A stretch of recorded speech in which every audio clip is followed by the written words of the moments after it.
नमस्कार, मानदेश भूषण यूट्यूब चॅनलमध्ये सर्वप्रथम आपले सर्वांचे स्वागत।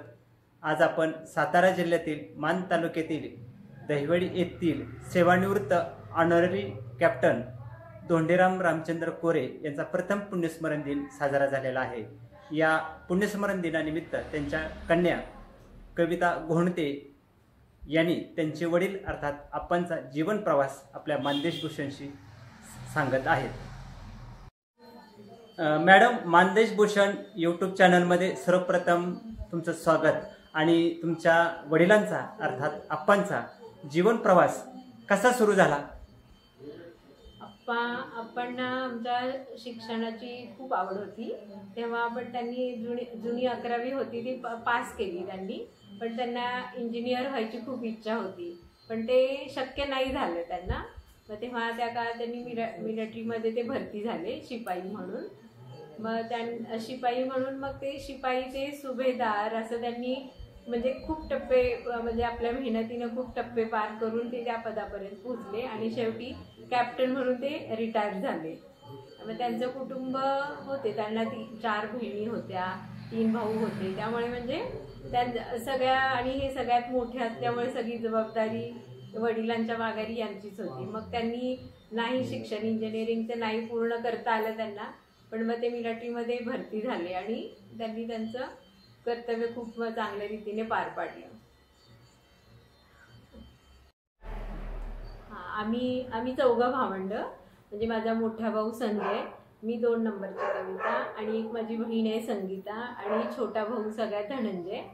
आणि आमच्या सगळ्यांचं शिक्षण त्यांनी चांगल्या रीतीने पूर्ण केलं। तो पण माझा मोठा भाऊ M.Com झालेला होता आणि त्याचं स्पेअर पार्टचं दुकान होतं, पण एक थोड्या वर्षानंतर तो म्हणजे आमचं सगळ्यांचंच ग्रॅज्युएशन म्हणजे आम्ही शिकलेलं सगळेच, माझा भाऊ माझं पण ग्रॅज्युएशन पूर्ण झालं, माझ्या छोट्या बहिणीने पण B.Com म्हणजे पूर्ण केलं आणि छोटा भाऊ धनंजय त्याचं पण शिक्षण चांगल्या पद्धतीने झालं आणि मोठ्या भावाला मग परत बिझनेसमध्ये इंटरेस्ट होता म्हणून त्याला दुकान वगैरे काढून दिलं स्पेअर पार्टचं। पण काही कारणांनी तो आजारी होता, तेव्हा तो गेला म्हणजे लवकरच तो गेला, 38-39 वर्षाच्या ह्याच्यात तो गेला। मग त्याची 2 मुलं होती छोटी छोटी तेव्हा। मग नंतर त्यांच्या पुढे खरं म्हणजे आता रिटायर झाले ते, म्हणजे त्यांना असं वाटत होतं की आपण आता रिटायर झाले, आपण आता निवांत जीवन जगू शकतो, पण असं नियतीचं काही सांगता येत नाही ना। पण त्यांना परत नव्याने उमेद बांधून नातवंडांना मोठं करायचं, शिकवायचं। मग त्या हेतूने त्यांनी छान मुलांना म्हणजे त्यांच्या नातवंडांना पण D फार्मसीचं शिक्षण दिलं आणि छोटी त्यांची नात आहे निकिता, तिला पण त्यांनी म्हणजे ती पण हुशार होती, निघाली ती पण, त्यामुळे तिचं पण सिव्हिलची डिग्री तिने पूर्ण केली। मग त्यांना मग ते असं बघत होते की माझं शिक्षण अपूर्ण म्हणजे मला नाही शिकता मिळालं, पण त्यांनी ते नातवंडाच्या ह्याच्यात बघून त्यांनी ते पूर्ण केलं। आणि माझा छोटा भाऊ आहे, त्याची मुलगी पण आहे अस्मिता, ते दोघी बरोबर मग तिने पण त्या दोघींनी मिळून सिव्हिलचं शिक्षण इंजिनिअरिंगचं पूर्ण केलं। त्यामुळे त्यांना खूप अभिमान वाटायचा की अरे बाबा मला नाही शिकता आलं पण माझी नातवंड खूप छान पद्धतीने शिकली, त्यामुळे त्यांना खूप म्हणजे हे अभिमान वाटायचा मुलांचा। असं म्हणजे ते स्वतःचं शिक्षणाचं त्यांनी त्यांच्या ह्याच्यात पाहिलं, ते मुलांमध्ये नातवंडामध्ये पाहिलं।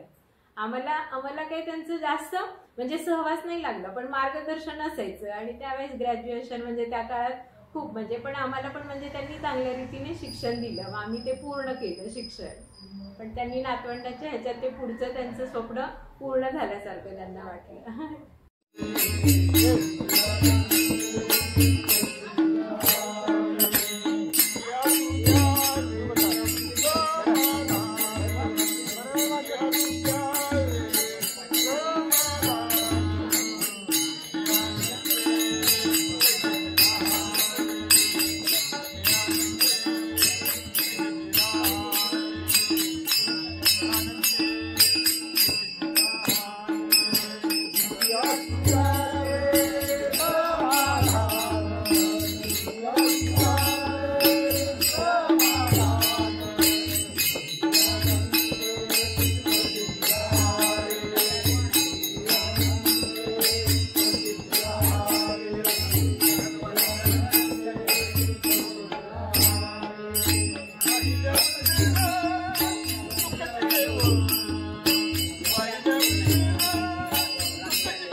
Gracias.